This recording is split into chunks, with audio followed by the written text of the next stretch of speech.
네, 저희 오늘 발표를 해주실 그 박태웅 의장님은 여러분 언론을 통해서 이미 많이 접해 보셨겠지만 우리나라에서 최초로 인티젠이라고 하는 그 포탈을 만드신 분이고 그래서 그때 이 IT의 새로운 우리나라에서 이메일이라든지 쇼핑이라든지 커뮤니티 이런 것들 한꺼번에 할 수 있는 최초의 포탈이라고 할 수 있는 기준을 이미 구축을 하신 분이시고 이후에 IT 업계에서 굉장히 활동을 많이 하시다가 최근에는 이제 한빛미디어 의장도 하시고 독서포럼 의장도 하시고 가장 최근에는 현재 그 정부의 국가 직속으로 국가 인공지능 전략위원회라는 게 구성이 됐습니다. 거기에 이제 공공 AX 분과의 분과장을 또 맡고 계셔서 아마 이 AI의 거버넌스에 관해서 가장 풍요롭게 말씀을 잘 해주시지 않을까 생각이 됩니다. 네, 박태웅 의장님을 모시고 그 발표를 듣도록 하겠습니다.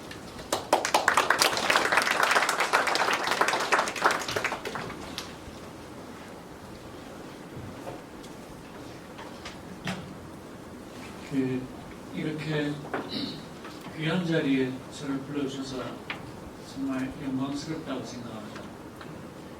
제가 학문을 하는 사람이 아닌데 이런 자리에 불러주셔서 제가 아주 여러 차례 거듭 고사를 했습니다만 주최측에서 강권을 해서 오게 됐습니다. 그래서 지금부터 제가 어떤 이상한 말을 하더라도 그것은 주최 측의 잘못이지 저로서는 아무 죄가 없다.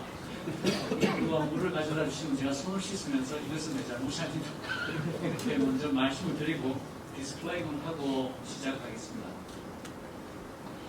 제가 오늘 드릴 말씀은 AI 가버넌스에 관한 어떤 답을 드릴 수는 없습니다. 그냥 AI 가버넌스가 얼마나 심각한 문제를 안고 있는가, 어떤 챌린지를 받고 있는가에 대해서 설명을 드리려고 합니다. 그러니까 학문을 하지 않는 사람에게 과학 기대를 하지 말아주십시오. 마셜 맥루한의 말부터 시작하겠습니다. 마셜 맥루한이 1964년도에 미디어 이해라는 정말 고전을 썼죠. 거기서 미디어는 메시지다라는 역사에 남는 말을 합니다. 미디어가 메시지다라는 거죠. 우리는 하루 종일 미디어가 전달하는 메시지에 퍼무쳐 살지 않습니까?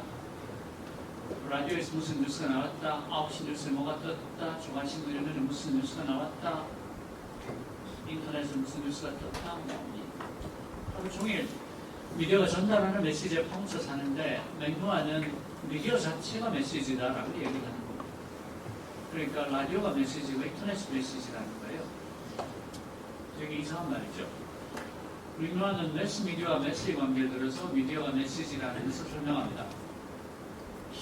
자연스러운 사고의 흐름이라면 매스가 있으니까 그 사람들을 대상으로 하는 매스미디어가 생긴 게 아니냐 이렇게 생각하겠지만 맥루한은 그 순서가 거꾸로라고 얘기합니다. 그러니까 우리가 매스를 동시에 같은 뉴스를 보고 같은 화제를 얘기하고 같은 유행가를 부르고 같은 유행하는 음식을 먹는 사람들이라고 정의한다면 그런 종류의 대중은 매스미디어가 나타나기 전까지는 존재할 수 없었다는 거죠.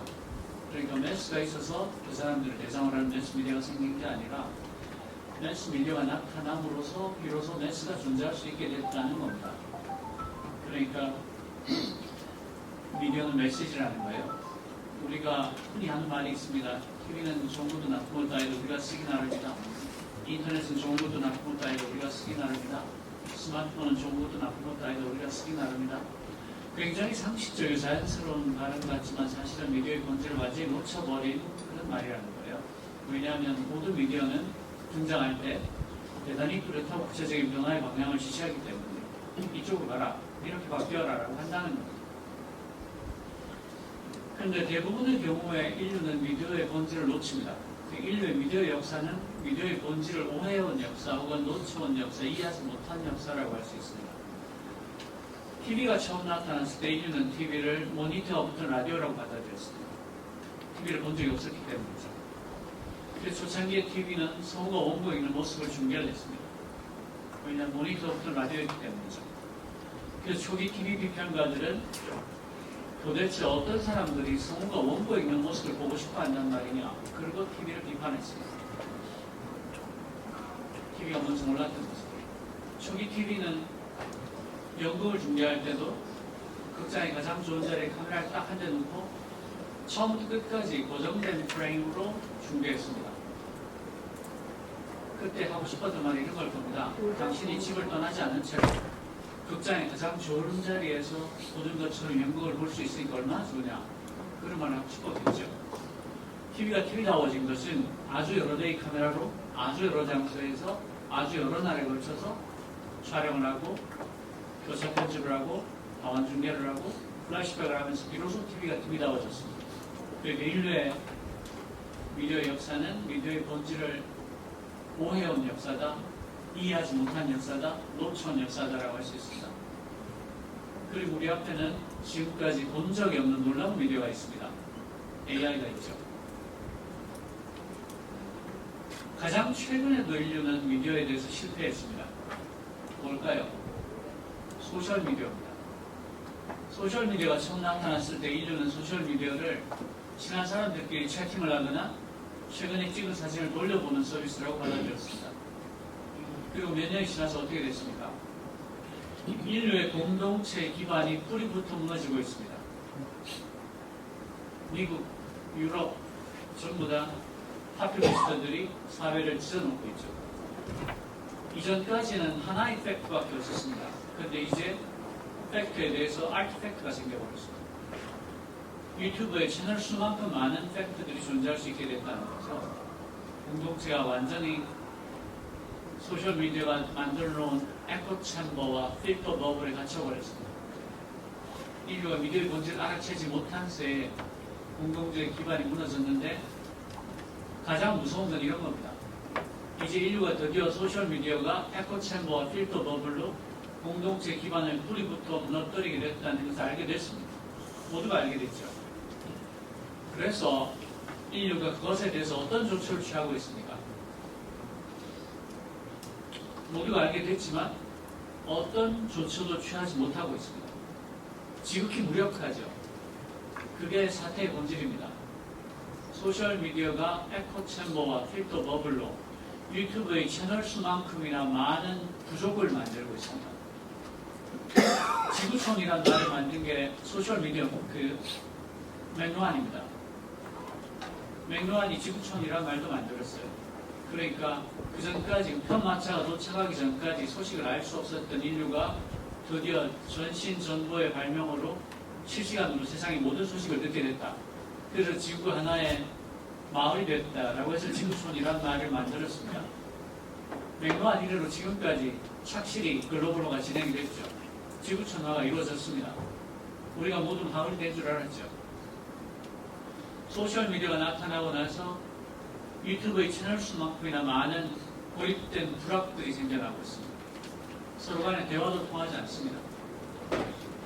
그리고 우리 앞에는 소셜미디어 따위하고는 비교할 수 없이 거대한 AI라는 새로운 미디어가 나타나고 있습니다. 소셜미디어도 이겨내지 못한 인류가 AI라는 미디어를 이겨낼 수 있을까요? 그게 지금 인류가 끌어안고 있는 질문입니다. 네 가지 특이한 현상에 대해서 먼저 말씀을 드리고 싶습니다. 인류가 맞이하고 있는 딜레마고 인문학이 마주하고 있는 딜레마라고 할 수 있습니다. 모든 사건들이 글로벌한 지평에서 이루어지고 있습니다. 세상의 모든 사건들이 글로벌한 지평으로 이루어지고 있습니다. 그런데 인류의 모든 대응은 로컬합니다. 이상하죠? 글로벌한 사건을 로컬하게 막으려고 하니까 이렇게 되는 겁니다. 맞지 않아요. 사건과 도구가 맞지 않는 겁니다. 글로벌한 사건을 글로벌하게 해결해야 되는데 글로벌한 사건을 로컬하게 맞춰주고 있어요. 그래서 사건이 해결이 되지 않습니다.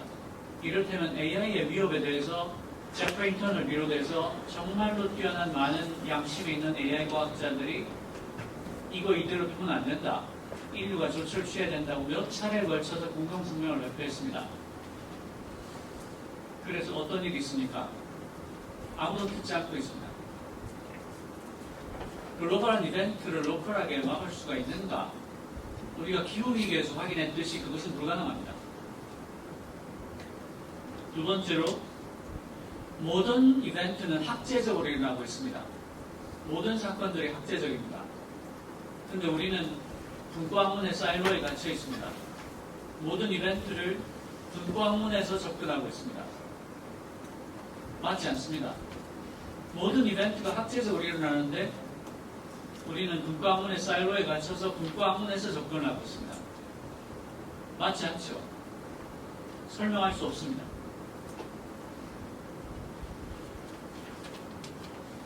사건의 이벤트의 발생 속도가 점점 더 가속도를 띱니다. 기술의 특성상 이것은 불가피합니다. 앞의 기술에 누적된 그 층위에서 다음 기술이 발전하기 때문입니다. 그러니까 달리는 열차의 맨 앞칸에서 정면으로 총을 쏘는 것과 같습니다. 점점 더 가속도를 띨 수밖에 없죠. 여러분들이 PC를 생각해보고 인터넷을 생각해보고 스마트폰을 생각해 보십시오. PC도 세상을 바꿨고 인터넷도 세상을 바꿨고 스마트폰도 세상을 바꿨지만 명백히 갈수록 속도가 빨라졌습니다.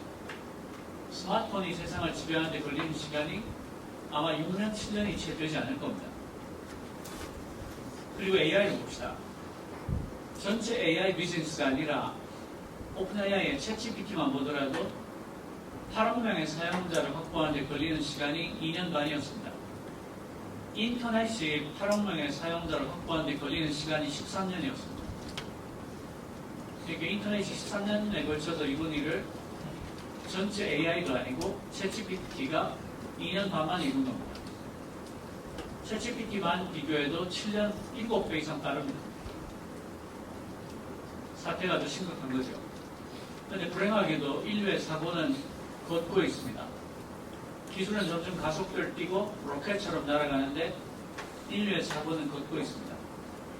심각한 미스매치가 있죠. 법과 제도가 따라가지 못합니다. 단적인 예로 여러분들이 최근 들어서 정부의 IT 시스템이 굉장히 대형 사고가 빈발하고 있다는 느낌을 가질 겁니다. 해마다 어마어마한 대형 사고들이 나옵니다. 이것은 로켓처럼 따라가고 있는 기술 발전을 인간이 못 따라가고 있다는 아주 상징적인 사건입니다. 예를 들어 봅시다. 정부가 새로운 시스템을 개발합니다. AI를 응용한 어떤 시스템을 개발한다고 합시다. ISP로 1년을 씁니다. 그리고 ISP로 채택된 기획안을 가지고 개발하는데 또 1년을 씁니다. 그럼 2년이 걸리겠죠? AI는 석 달마다 새로운 모델이 나옵니다.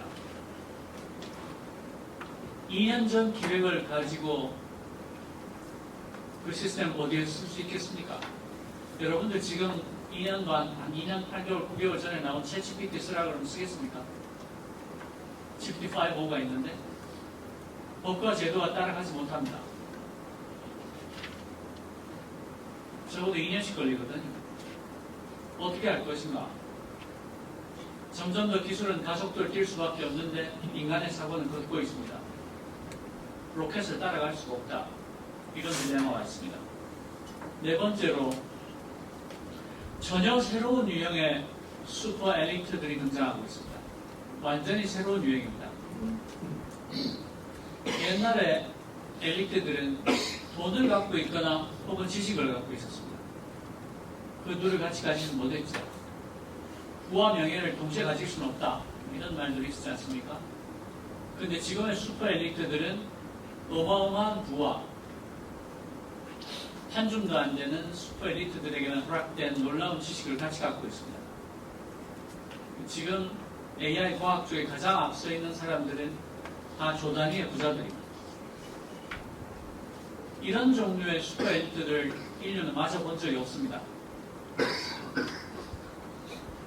놀라운 것은 그들이 인류 대부분이 써야 될 AI의 운명을 결정하고 방향을 결정하고 있는데 대부분의 인류는 어떤 발언권도 없다는 겁니다.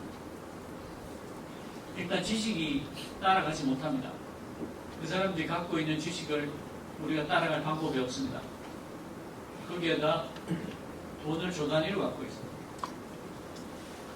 지구의 운명이 선출되지 않은, 우리가 뽑은 적이 없는 한 줌도 안 되는 슈퍼 엘리트들의 손에 잡혀 있습니다. 이 슈퍼 엘리트들이 어떤 사상을 갖고 있는가가 인류의 운명을 결정할 텐데 불행하게도 그 사상에 우리는 관여할 수가 없습니다. 예를 들어서 효과적 이타주의, 장기주의, 가속주의, 트랜스휴머니즘 이런 것들이 지금 실리콘밸리의 슈퍼 엘리트들이 갖고 있는 주된 사상입니다. 가장 많은 지지를 받고 있는 게 효과적 이타주의입니다. 내용을 보면 아주 그럴듯해 보입니다. 똑같은 자선을 하더라도 효과적으로 하면 아주 큰 효과를 거둘 수 있다. 다시 말해서 똑같은 펀드를 줘도 어떤 자선단체는 다른 자선단체에 비해서 6배에서 10배의 효과를 거두더라.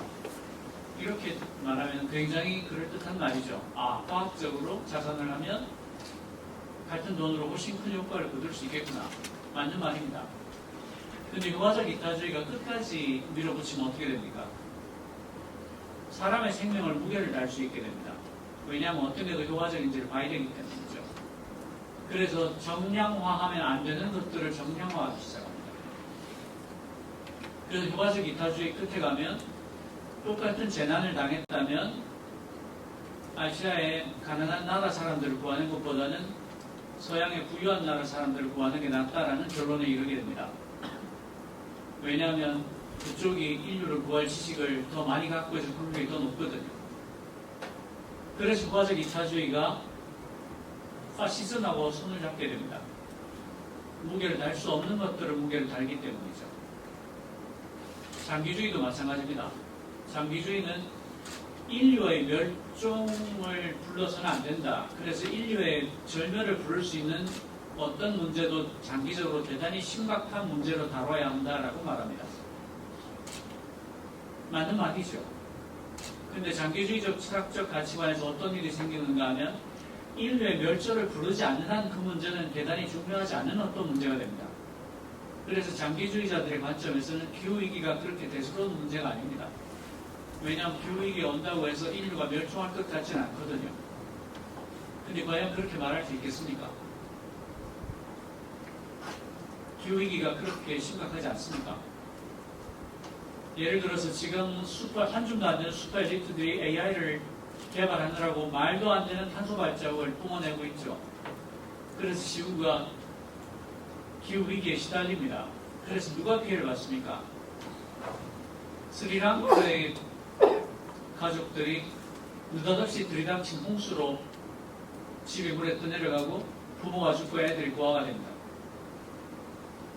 그러니까 부를 누리는 사람과 그 사람들이 받는 혜택에 대한 비용을 지불하는 사람이 다른 겁니다. 이게 과연 옳은 일일까요? 가속주의도 있습니다. 가속주의는 기술이 결국 모든 것을 구원할 테니까 어떤 기술 발전의 규제도 옳지 않다라고 주장하는 겁니다. 마크 안데르센 같은 사람이 그런 대표적인 사람이고, 테슬라 일론 머스크도 장기주의와 가속주의를 같이 갖고 있는 사람입니다. 정말 그렇습니까? 부작용도 없습니까? 혹은 있더라도 그것은 인류의 발전을 위해서 감량을 합니까? 그렇지 않다는 것을 우리가 알고 있습니다. 아주 장기적으로 기술이 더 나을지는 모르겠지만 인생의 대부분을 그 부작용 속에서 살아야 되는 사람들, 80년, 90년을 그 부작용이 프리베일 하듯 너무나 많은 시절을 살아야 되는 사람들에게 가속주의가 대체 어떤 의미를 갖다 줄 수 있습니까? 더 나아가서 그걸 왜 한 줌도 안 된 슈퍼 엘리트들이 결정합니까? 내 인생을 왜 한 줌도 안 된 슈퍼 엘리트들이 결정하게 놔둬야 됩니까? 거기에 대해서 윤리적 정당성이 대체 어디에 놓여 있습니까?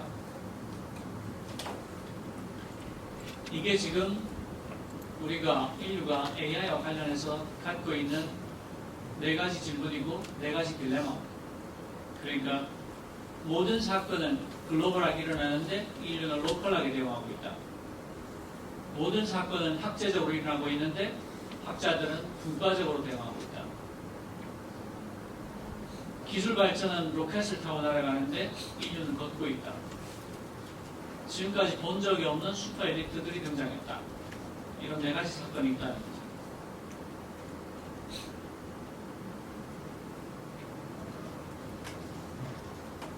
이런 것들이 있습니다. 이건 제가 제 책 박태호 AI 강의 2025에다 썼으니까 별로 안 비쌉니다. 그 책을 참고해 주십시오. 그 AGI의 시간이라고 합니다. AGI는 Artificial General Intelligence입니다. 인공 일반지능이라고 하는데요. 인간의 지능의 모든 영역에서 인간을 넘어서는 인공지능을 AGI라고 부릅니다. 놀랍게도 오픈AI가 샘 알트만, 테슬라 일론 머스크, 안트로픽 클로드를 만든 회사죠. 안트로픽의 다리오 아모데이, 그리고 미래학자의 레이 크즈와이, 그리고 딥러닝의 아버지 제프리 힌튼, 그리고 알파고를 만들었죠. 구글의 AI 총괄인 데미스 아사비스. 그러니까 지금 메인스트림에 있는 AI를 개발한 모든 사람들이 이걸 모아서 2030년 언저리로 AGI가 나올 거라고 얘기를 합니다. 그리고 샘 알트만의 정의에 따르면 AGI가 출현하면 일에 관한 한 사람은 필요가 없어진다라고 말합니다. 다시 말해서 두 가지를 보태면, 두 가지를 섞으면 2030년이 되면 일에 관한 한 사람은 필요 없어진다라는 겁니다. 대단히 이상하게 느껴지지 않습니까? 그러니까 여러분들이 유람선을 타고 큰 강에서 하류로 내려가면서 놀고 있다고 합시다. 즐기고 있어요. 선장이 마이크를 들고 방송을 합니다. 5km 앞에 나야가라 폭포가 있다. 그러면 제정신을 가진 성객이라면 어떻게 반응하는 게 옳겠습니까? 잠깐 배를 세워봐라. 혹은 옆에 붙여라. 난 내리겠다. 혹은 배를 돌려라. 혹은 1km만 더 내려가다가 돌아가자. 이렇게 말하는 게 옳겠죠. 그게 제정신을 가진 승리의 반응일 겁니다. 그런데 지금 우리가 그렇게 하고 있습니까? 여러분들 지나치게 태연하다는 생각이 들지 않아요? 분명히 저 모든 선장들이 마이크를 들고 5km 앞에 나야가라 폭포가 있다라고 얘기를 했습니다. 하면 죽겠죠. 일에 관한 한 사람이 필요 없는 시기가 5년 뒤입니다라고 얘기를 한 겁니다. 그런데 인류가 어떤 태도를 취하고 있냐면 1층에 있는 레스토랑이 오후 5시부터 7시까지 맥주 무한리필이라고 하니까 우리 가서 맥주를 마시자. 지하 레스토랑에 스테이크가 정말 맛있는데 그게 레드와인하고 마리아주가 너무 좋으니까 가서 와인 마시면서 고기 먹자. 이러고 있다는 느낌이 들지 않습니까?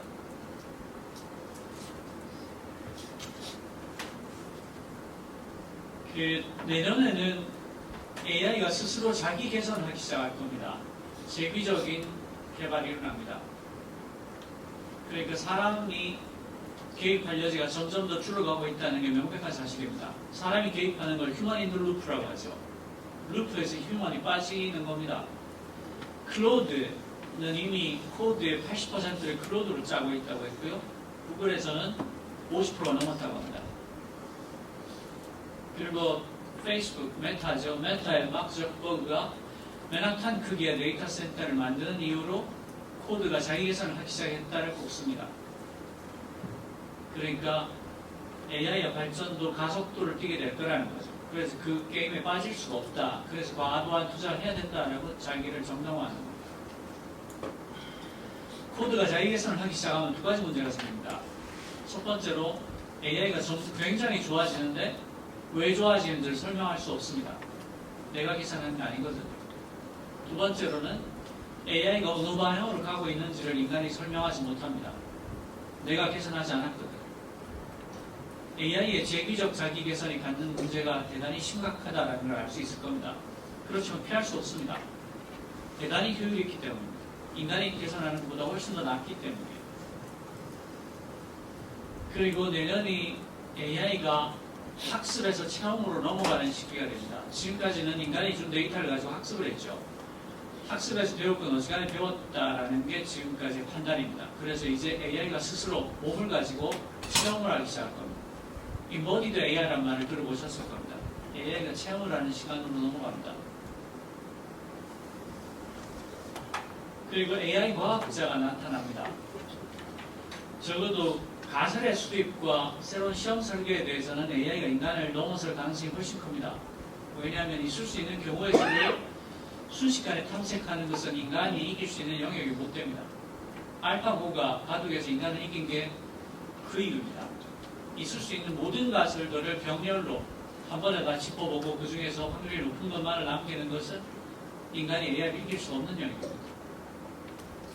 그래서 인간의 역할에 대해서 최고 질문 책임자로 남을 수 있다라고 말을 합니다. 지금 어떤 질문을 해야 되는가라는 게 여전히 인간의 영역일 수 있다는 거죠. 지금 이 질문을 해야 된다. 이게 가장 가치 있는 질문이다.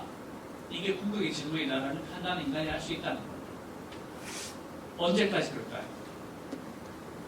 언제까지 그럴 것 같습니까?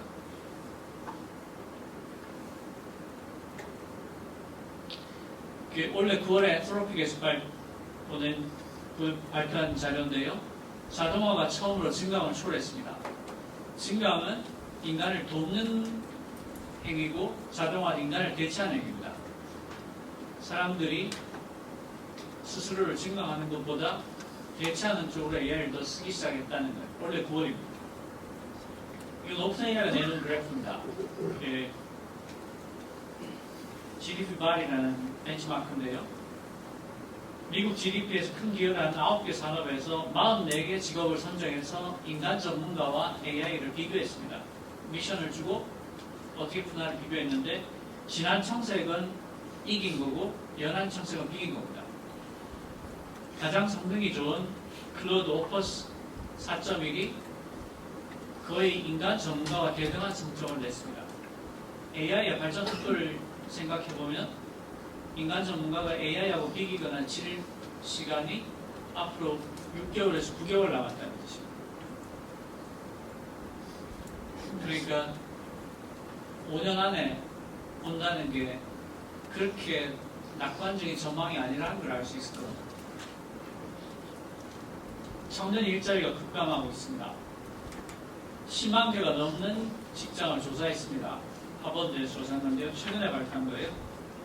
그 주니어들 일자리가 말라비틀어지고 있습니다. 반면 시니어들은 오히려 리퀘어먼트가 요구가 더 많아지고 있어요. 왜냐하면 예전에는 팀을 시니어 하나에 주니어 4-5명으로 구성했다면 지금은 시니어 하나에 AI 하나면 충분합니다.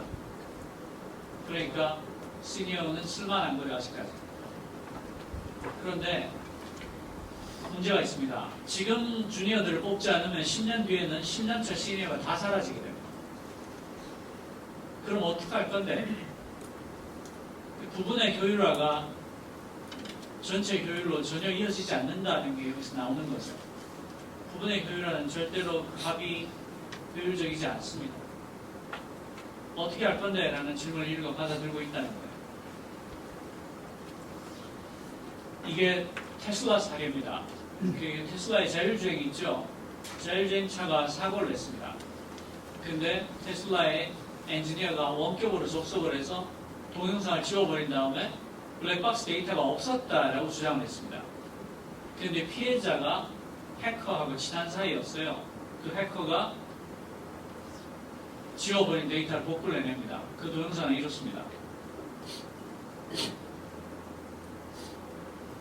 만약에 그 피해자가 친한 해커가 없었다면 이 사실은 영원히 감춰졌을 겁니다. 한 줌도 안 된 슈퍼 엘리트들이 우리 눈을 맹인으로 만들어버릴 수도 있다는 거죠. 페이스북의 내부 자료가 공개됐습니다. 8살짜리 애들에게도 성적인 대화를 허용해라라는 게 페이스북이 개발한 AI의 가이드라인이었어요. 이것도 내부에서 흘러나오지 않았다면 양심적인 직원이 고백하지 않았다면 알려지지 않았을 겁니다. 일론 머스크가 그록4라는 AI를 만들었죠. 여기서 정치적으로 민감한 질문을 하면 일론 머스크의 트위터 내용, 일론 머스크가 한 말들을 먼저 참조해서 그걸 제일 근거로 발표를 해라라는 게 드러났습니다.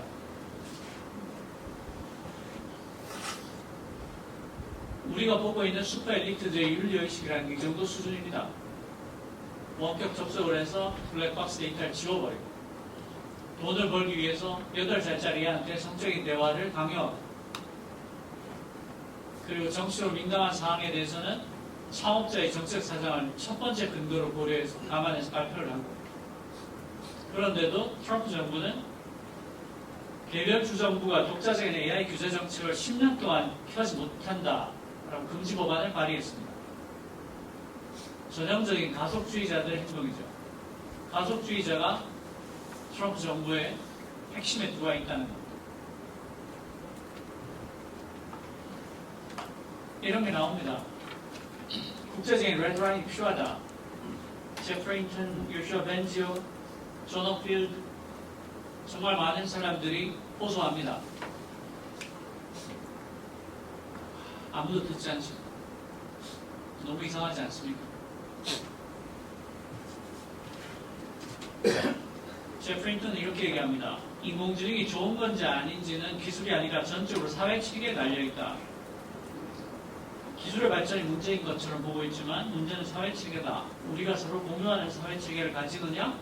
아니면 1%를 위해, 사실 1%도 아니죠. 0.01%를 위해 나머지 사람들을 거럼 취급하느냐는 기술과 아무런 상관이 없다.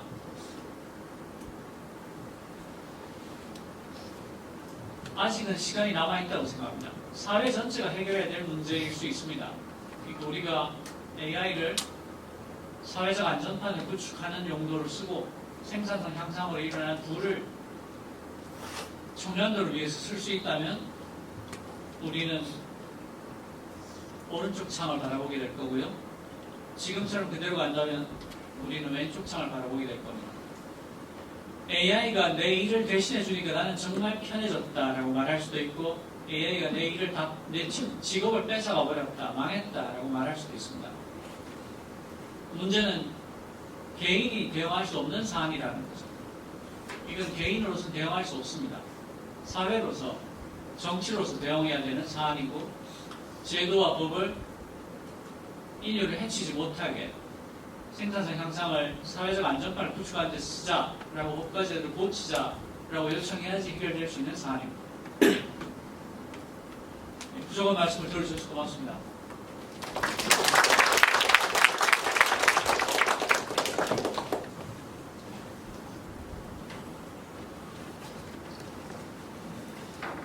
네, 말씀 감사합니다. 뭔가 이렇게 충격적인 말씀을 툭 던지시고 그냥 쑥 내려가셔가지고 뭔가 이렇게 우리가 생각할 여유도 없이 뭔가 큰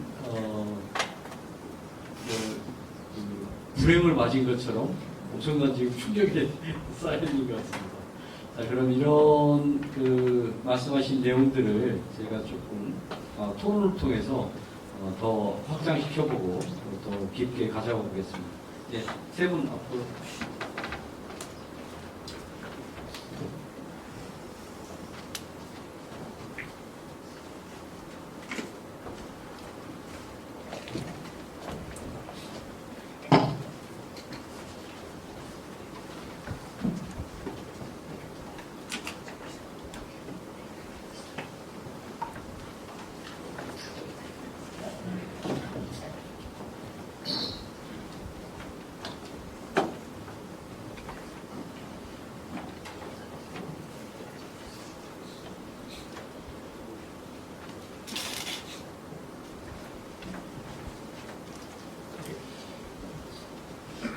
그러면 너무 이제 우리가 이 충격이 가시기 전에 뭔가 이 내용을 좀 담아서 앞으로 우리 AI 거버넌스를 어떻게 가져가야 될지 우리가 부분적인 논의가 아니고 전체 확대된 논의로서 어떻게 이것들을 끌고 나가야 되는지에 대해서 깊은 토론이 있었으면 좋겠습니다. 먼저 네, 이종원 교수님 께서 먼저 말씀. 네, 발표자께서 정말 충격적인 말씀을 해주셨고요. 우리가 어쩌면 많은 분들이 그렇게 될 수도 있겠다라고 예측했던 부분일 수도 있습니다. 특히 올해 들어와서 여러 가지 사건들이 있는데요. 미국의 젊은 학생들이 AI와 관계를 대화하지 통해서 폭력적으로 바뀌거나 아니면 스스로 자살을 한다거나 이런 형태의 사건들도 있었고 일본의 경우는 AI와 직접 연애 선에서 머무르지 않고 결혼식까지 한 사례도 있었습니다. 그만큼 이제 AI는 더 이상 우리가 이제 우리의 어떤 삶 속에 사회적인 어떤 삶 속에 다양한 어떤 역할을 위한 훌륭한 어떤 비서로서의 존재인데 아니고 인간 개개인의 어떤 감정, 정서까지도 거기에도 큰 영향을 미치는 그런 위치까지 와 있습니다. 당연하죠. 그렇게 학습을 시켰거든요. 그런 내용들을 엄청나게 학습을 했는데 그게 가능하지 않다면 그 기술이 잘못된 기술이었죠. 저는 그렇게 가는 것은 필연이었다고 생각하는데 문제는 가장 중요한 것은 인간이 만들었지만 인간이 통제할 수 없는 상황이라는 게 문제입니다. 그래서 AI 기술이 인류가 지속 가능한 그런 어떤 미래로 발전하려게 AI에 대한 통제가 굉장히 중요한 그 이슈가 되겠다. 그게 이제 인간이 반드시 어떻게든 갖추어야 될 조건이다 이렇게 보는데 그게 이제 오늘 주제인 AI 거버넌스가 되겠죠. AI 거버넌스는 일반적으로 과학기술에 관한 거버넌스들이 유럽이나 미국에서 특히 유럽이죠. 오랫동안 얘기가 되어 왔었습니다. 이 거버넌스의 가장 중요한 특징들이 뭐냐면 첫 번째는 이 과학기술, 그러니까 AI죠. 여기서는 AI와 관련된 수많은 다양한 이해관계자들이 참여를 해야 한다는 게 첫 번째 조건이에요. 두 번째 특징이자 조건이라면 이 AI를 디자인하고 그다음에 제조하고 활용하는 이 전 과정이죠. 전 주기라고 합니다. 이 과정에 함께 논의를 한다는 겁니다. 그러니까 과학기술자, 엔지니어가 개발하는 것을 시민들은 나중에 활용 과정에서 생기는 문제만 접근하는 게 아니라 정책 기반자, 엔지니어, 알고리즘 만드는 엔지니어, 그다음에 제조업자, 그다음에 이걸 사용하는 시민들이 함께 참여해서 전 주기, 전 과정에서 다양한 의견을 개진할 수 있도록 한다는 것이 유럽이 지금 지향하고 있는 AI 거버넌스, 일반적인 기술 거버넌스의 핵심 내용입니다. 여기서 최근에 와서 특히 유럽은 AI 액트도 만들면서 과학기술 전반에 대해서 리스판서빌리티를 강조합니다. 이 리스판서빌리티가 앞서 말씀드린 이제 그 두 가지 조건 하에서 이루어진다고 한다면 그러니까 AI를 설계하는 사람도 어떤 책임을 느껴야 되는 거예요. 이 개발 내용이 추후 사회적으로 얼마나 어떤 위협을 이제 야기할 수 있고 그것을 우리가 얼마나 컨트롤할 수 있는지를 고민해 가면서 기술 개발을 하라는 겁니다. 그러니까 책임 문제가 중요한 문제고요. 그러면 기술 개발자에게만 책임이 있는 게 아니라 그것을 제조하는 업체도 마찬가지고 서비스 제조 이걸 사용하는 사용자도 마찬가지라는 겁니다. 다 책임을 져야 한다는 겁니다. 그래서 이런 어떤 기본 어떤 그 틀 위에서 AI 거버넌스가 이제 좀 만들어져야 될 거라고 생각하는데 지금은 우리가 이런 거를 논의할 만한 상황이나 수준이 아직 안 돼 있습니다. 지금은 여러분도 아시다시피 AI를 유용하게 쓰는데 바쁘거든요. 그리고 앞서 말씀드린 몇 가지 심각한 문제들은 이제 인간 개개인의 어떤 영향을 미치는 수준까지 발전한 AI는 오래의 문제였습니다. 앞으로 이제 5년, 10년 뒤에는 더 심각한 일들이 일어나겠습니다만 지금은 우리가 아직 눈을 뜨고 있지를 못합니다. 그 문제의 심각성에 대해서. 그렇기 때문에 무엇을 어떻게 해야 할지도 아직 간감합니다. 그래서 저는 두 가지를 제안을 좀 드리고 싶습니다. 하나는 우선 AI 기술이 인간과 인간 사회에 끼치는 윤리적이고 법적이고 사회적인 영향에 대한 연구, 이걸 ELSI라고 합니다. Ethical Legal Societal Issue에 대한 연구인데요. 이거는 유럽도 그렇고 미국도 그렇고 첨단 과학기술에 대해서는 기본 필수 요건으로 되어 있습니다. 한국에서도 이제 예를 들면 다른 기술입니다. 나노 기술 같은 경우에도 이것을 의무적으로 하게끔 법제화를 했습니다. 그렇게 되면 AI 기술에 대한 윤리적인, 법적인, 사회적 영향에 대한 연구를 앞서 말씀드린 방식으로 여러 다양한 이해관계자들이 함께 참여해서 그 결과를 만들어낸다는 거죠. 그래서 AI를 우리가 연구개발이나 혁신에서 가속적으로 개발하는 것 외에도 이런 사회적인 영향에 대한 평가와 병행을 함으로써 우리가 AI 개발의 어떤 지속 가능한 방향, 책임 있는 기술 발전이라는 그런 어떤 지향점을 향해서 갈 수 있게 되지 않나 생각합니다. 이제 책임 개념을 말씀을 드렸는데 저는 여기에 오늘 한 가지 더 붙이고자 합니다. 사실은 이 책임 문제가 인간에게만 그동안 전적으로 부여되어 왔던 개념이에요. 여러분 아시잖아요. 서양의 철학의 어떤 큰 전통에서 보면 인간만이 유일하게 도덕적 책임을 질 수가 있습니다. 물론 이제 그것에 기반해서 법적 책임으로까지 이제 더 발전하겠죠. 그 이유는 인간만이 스스로 자유의지에 의해서 어떤 도덕적 판단을 내렸기 때문에 그 자유의지에 대해서 책임을 져야 한다는 거예요. 그거에 의한 판단에 대해서 책임을 져야 한다는 것입니다. 근데 앞서 말씀드렸다시피 인간이 해야 될 아까 AI 거버넌스에서 인간의 책임 문제는 당연히 중요하죠. 현재는 2025년에 그런 일들이 있고 나서 80차 유엔 총회에서 AI의 어떤 레드라인, AI의 사용과 활용에 개발과 사용에 관한 레드라인을 정하고 그 레드라인을 넘지 않도록 국가나 공공기관이 어떤 작업을 해야 한다는 것을 촉구하는 그런 어떤 선언이 있었습니다. 그런 걸 보면 결국 이제 지금은 인간들이 이런 시작임에도 불구하고 여러 가지 차원에서 노력을 하고 있죠. 윤리적 규범을 만든다거나 법적 규제 장치를 만드는 노력을 당연히 합니다. 그런데 이것만으로 과연 충분할까라는 저는 이제 문제를 던지고 싶습니다. 사실은 그 부작용에 대한 어떤 대응책을 만들기 위한 윤리적인 법적인 제재는 아무리 우리가 잘 만들어도 한계가 있습니다. 앞서 말씀하신 것처럼 AI는 우리의 생각을 뛰어넘을 정도의 새로운 기능과 역할을 가질 거예요. 근데 윤리적인 규범이나 법적인 제재는 이미 일어난 어떤 것들에 대해서 우리에게 예측 가능한 어떤 것들에 대해서만 우리가 윤리적인 또는 법적인 제재를 가할 수 있습니다. 갭이 있다는 겁니다. 그렇다면 이제는 더 이상 AI를 책임의 영역 바깥에 둘 게 아니라 이제 AI조차도 우리가 책임의 영역에 같이 두면 어떻게 되느냐 하는 거예요. AI가 아까 말씀하신 것처럼 교통사고를 내고도 지워버립니다.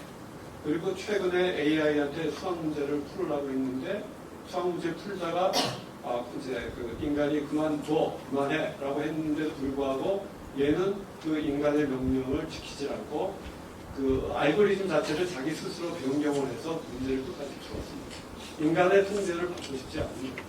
그러니까 이 AI 모델 자체가 여러분이 아시는 LLM 모델인데 이 LLM 모델에서 중요한 것은 AI가 어떤 사고를 일으켰을 때, 문제를 일으켰을 때 그 안에서 내가 무엇을 잘못했구나 이런 것들을 반성하고 설명하고 반성하고 다시 수정하겠다라는 것을 고민하는 그런 모델이 아니고 어떤 사건이 일어나고 무슨 문제가 발생하면 그 다음에 이어서 어떤 조치를 이제 행할 것인가 소위 그 다음 하나의 문장이 나오면 그 다음 문장으로 어떤 것들이 적합한지를 계속해서 열정적으로 정말 열정적으로 고민하거든요. LLM은 마찬가지로 그런 일이 벌어지게 되면 어떤 반성적 성찰을 하는 것이 아니라 그 다음 단계로 무엇을 어떻게 할 것인가에 매달려 있다는 겁니다. 그래서 이 모델을 가지고는 우리가 원하는 어떤 윤리적인 또는 법적인 통제를 한다는 것이 쉽지 않다는 겁니다. 저는 이제 점점점 아까 AGI 말씀하셨는데 AI에게 저는 그런 면에서 상당한 어떤 도덕적 지위를 부여해야 한다는 입장을 오래전부터 이야기를 했었습니다. 그 근거는 이렇습니다. 저는 AI는 이미 사회적 행위자가 됐다는 겁니다. 여러분이 아시다시피 AI는 의사 또는 판사 또는 변호사 그리고 또는 인간 상담사 또 심지어는 돌봄 로봇이나 그쪽에 어떤 이제 보이는 것처럼 가사로보나 돌봄으로서 보이는 것처럼 이미 동반자 AI 또는 연인 AI로 발전을 했습니다. 우리에게 중요한 사회적 행위를 하고 있는 거예요. 인간이 어떤 사회적 행위를 해서 문제를 일으켰으면 우리는 책임을 논합니다. 그런데 AI가 어떤 사회적 행위를 했는데 문제를 일으켰으면 논하지 않습니다. 물론 이제 그걸 개발한 사람에 대해서 논하는데 그 개발한 사람에 대해서 무엇을 논하겠습니까? 그 AI한테 일단 우리가 네가 어떤 근거를 가지고 그런 판단을 내렸으며 어디에 문제가 생겼는지를 설명하게끔 일단 해야 된다는 겁니다. 여러분이 아마 들어보셨을 텐데 2017년에 설명 가능한 AI라는 게 미국에서 아이디어가 나왔습니다. AI가 무작위로 일을 하고 있고 우리는 AI가 일을 어떻게 하고 있는지를 들여다봐봤자 알 수가 없는 상황에서 블랙박스처럼 AI가 문제를 일으키게 되면 우리는 AI에게 다시 설명을 하게끔 설명 알고리즘을 추가를 하는 거죠. 그래서 설명의 의무를 AI에게 부과하는 겁니다. 저는 AI에게 인간에게 부여했던 것 같은 책임을 부여한다는 것은 오늘날 우리가 받아들이기 쉽지 않을 거예요. 먼 미래에 강인공지능이 나오면 또 얘기는 달라질 수 있습니다. 그러나 현재와 같은 AGI가 나와도 약인공지능의 상황이 있기 때문에 그리고 우리는 기본적으로 AI에게 몇 가지 어떤 요건을 부과할 수밖에 없다. 저는 그것을 책무라고 얘기하고 싶습니다. 책무라는 개념이 영어로 accountability더라고요. 뭔가 문제를 일으켰으면 그것에 대해서 너는 설명해야 될 의무가 있어. 이제 그런 뉘앙스겠죠. 적어도 AI에게 그걸 부과하자는 겁니다. AI에게 부과한다는 것은 적어도 AI 개발자들이 그런 것을 기본으로 하는 AI를 사회에 만들어서 설계해서 사회에 활용토록 하자 하는 뜻입니다. 굉장히 강력한 주문이기도 합니다. 그래서 AI에게 그런 사회적 행위를 하고 있는 AI인 만큼 거기에 걸맞는 적절한 인간과 같은 도덕적 지위는 아니지만 거기에 합당한 도덕적 지위를 다양한 레벨의 도덕적 지위가 있을 수 있으니까 그걸 부여해서 적어도 설명 가능한 어떤 AI여야 하고 그다음에 도덕적인 어떤 윤리적인 데이터셋으로 학습이 된 그런 것들을 기본 역량으로 갖춘 AI가 이제 나와야 되는 게 아니라 그런 AI 모델이 앞으로 미래 AI가 이제 인간과 함께 공존하는 사회에서 기본적인 AI로 정착돼야 되는 게 아니라 이렇게 생각합니다. 네, 지금 말씀하신 내용은 이제 대부분 박태우 의장님 발표 내용을 좀 보강해 주시는 내용이고, 근데 이제 중요한 문제 제기를 하셨는데, 사실 지금까지 이제 AI 기술로서 하기 힘든 것 중에 하나가 자기가 한 행위를 설명하지 못하는 이제 이런 문제가 있는데, 이런 것까지 책임을 물어야 된다. 그리고 그런 쪽으로 이제 기술 개발을 해나가야 될 필요가 있다. 이런 요구를 해야 된다. 이런 이제 주장을 하셨는데, 여기에 대해서 혹시 좀 잠깐 답변을 좀 해주시면 좋지 않을까요?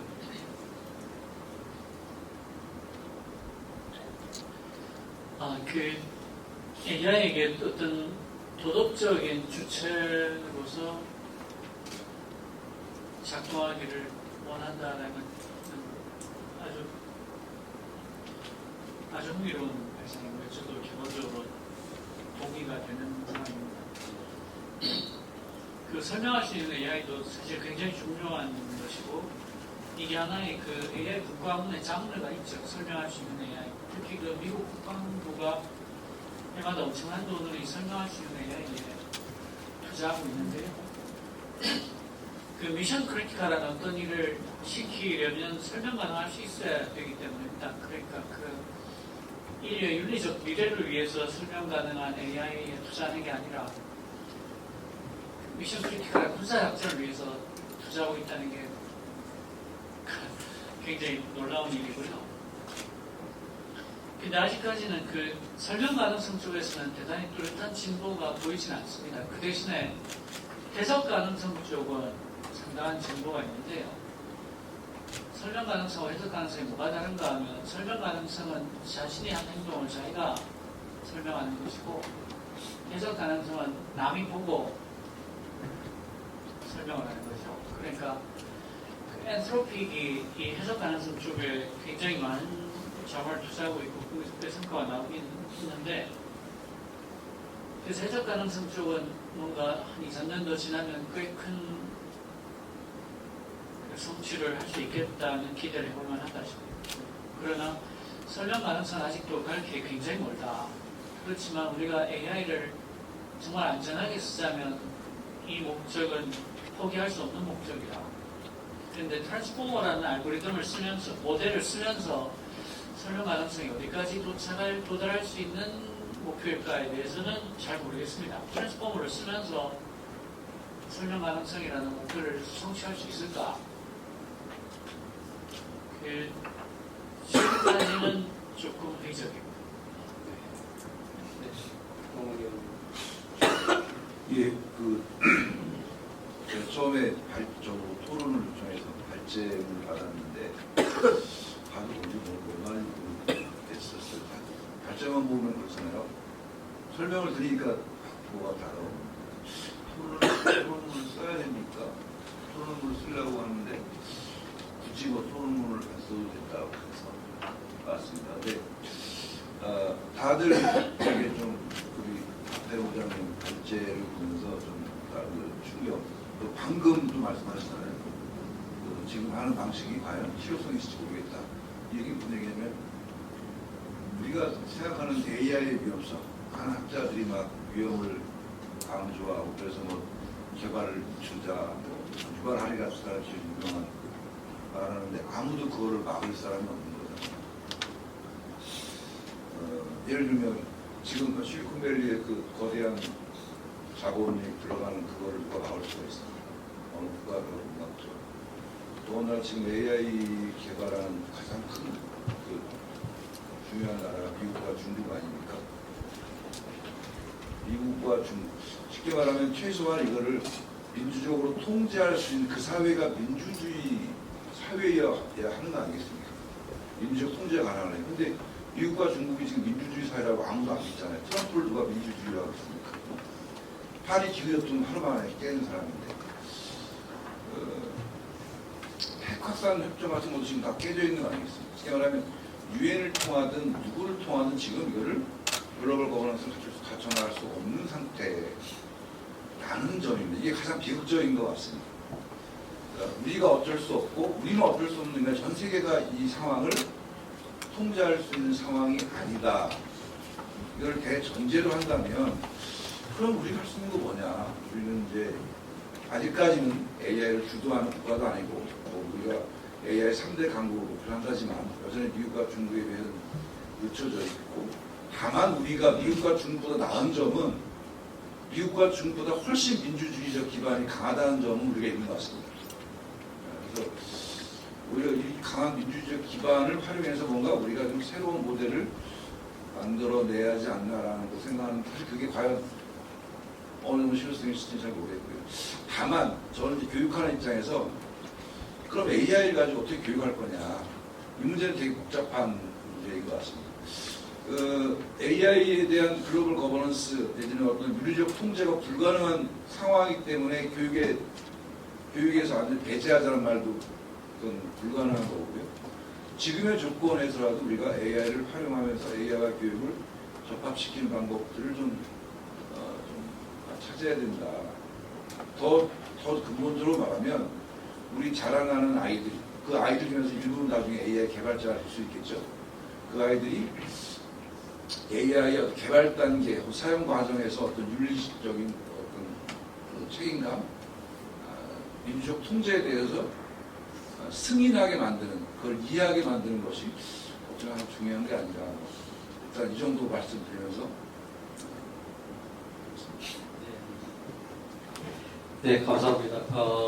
지금 이제 국가적으로 소버린 AI를 하려고 하는 이제 이유 중에 하나가 우리가 독자적인 그런 AI 모델을 갖고 있지 못하면, 파운데이션 모델을 갖고 있지 못하면 결국은 이제 우리나라 자체가 주체적인 결정을 하기 어렵다.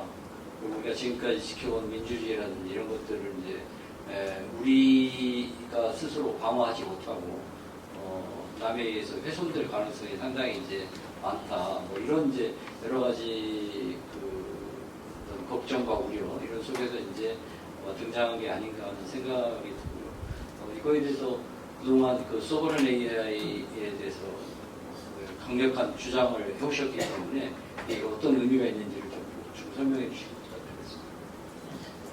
예, 소브린 AI는 우리말로 번역을 하자면 AI 주권이라고 번역하는 게 적절할 것 같아요. 그러니까 이거를 워드 투 워드로 주권 AI 이렇게 번역하는 경우가 있는데 저는 언어의 번역을 그렇게 하면 안 되는 거라고 생각해요. 그러니까 단어 대 단어로 매칭이 안 되는 게 번역이거든요. 예를 들어서 누리끼리 하다 하고 놀이끼리 하다를 영어로 어떻게 표현합니까? 그걸 다 했다고 치면 제가 누르스름하다를 거예요. 안 됩니다. 그러니까 소브린 AI는 주권 AI가 아니라 AI 주권이라고 번역하는 게 맞고요. 그 AI 주권에 관해서 질문이 잘못된 프레임이라고 생각을 하는 게 다른 선택지가 있는 것처럼 질문하잖아요. 그게 틀렸다고 생각합니다. 가장 쉬운 예로 그 국방의 예를 들어보면요. 그 제가 흔히 드는 비유가 F-35입니다. F-35라는 전투기는 스텔스기죠. 레이더에 잡히지 않습니다. 워낙 성능이 좋기 때문에 미국이 최우방국이라고 선택한 나라에만 팝니다. 그래서 사우디아라비아는 F-35를 못 사죠. 여기까지 보면 그냥 미국에 의존해서 F-35 계속 사서 쓰면 되는 것 아니냐라고 생각하기가 쉬운데요.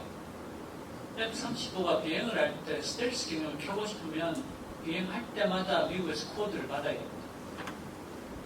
코드를 받지 않으면 스텔스 비행기가 아니에요.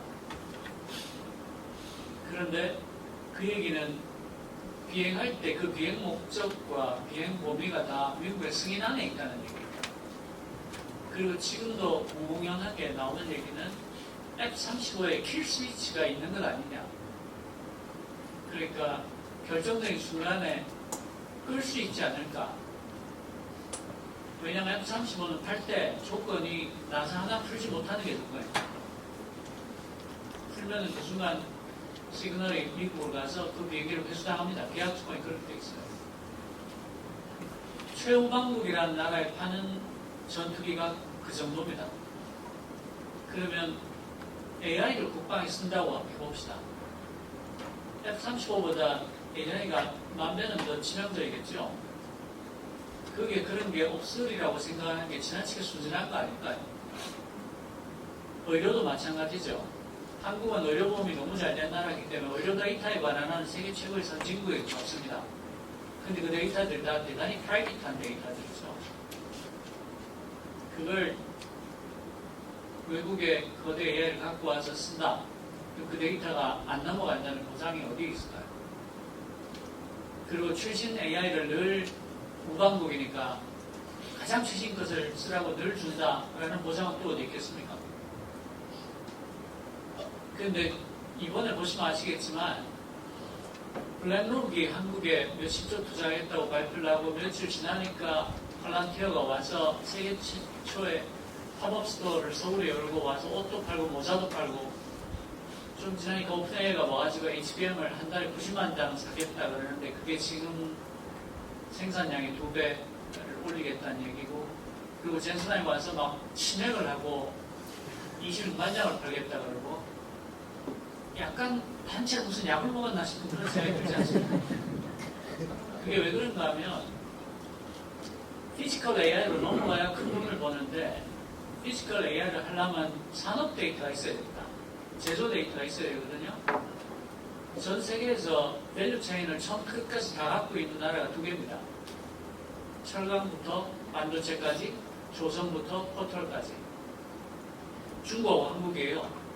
근데 여러분들이 아시는 것처럼 전 세계 밸류 체인이 중국 진영과 미국 진영으로 찢어지고 있습니다.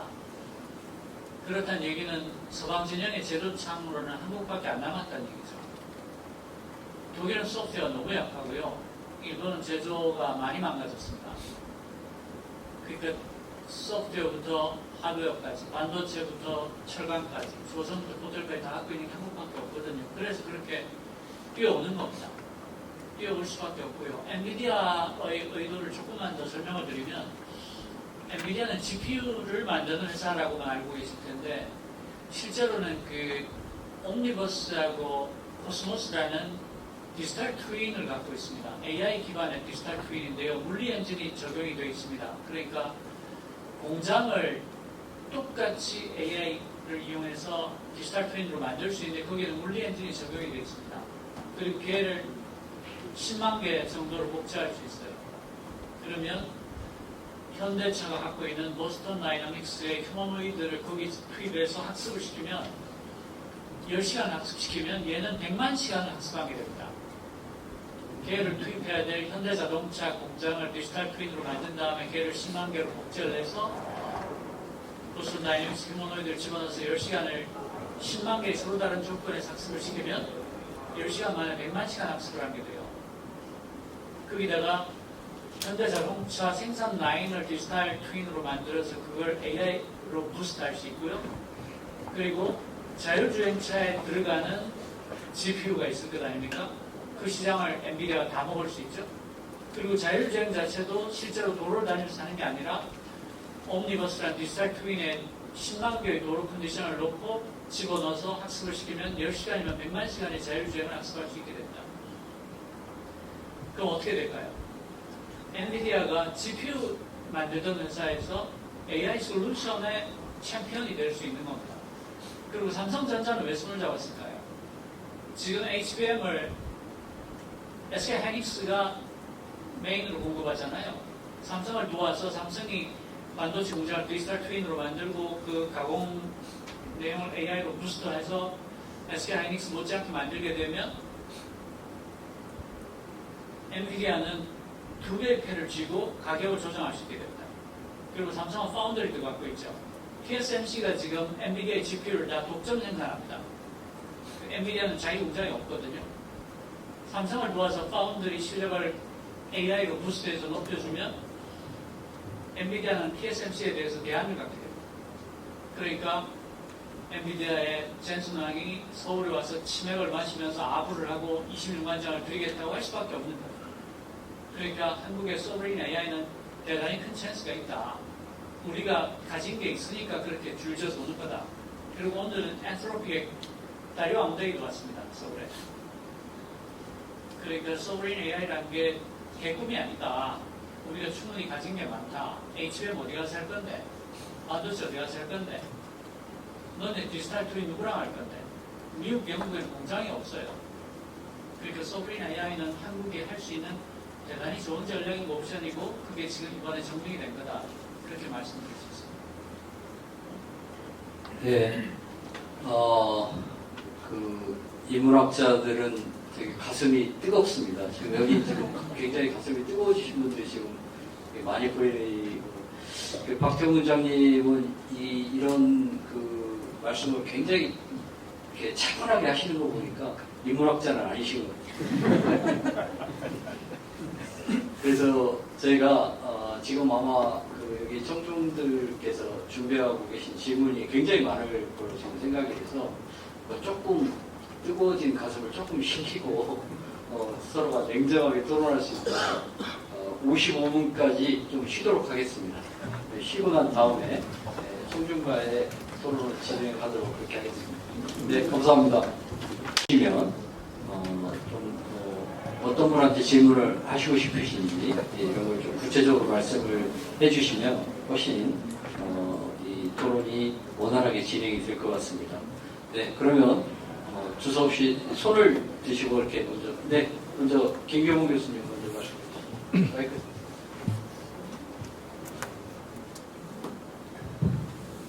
예, 저는 역사 전공자인 김기봉입니다. 박태영 의장님 반갑습니다.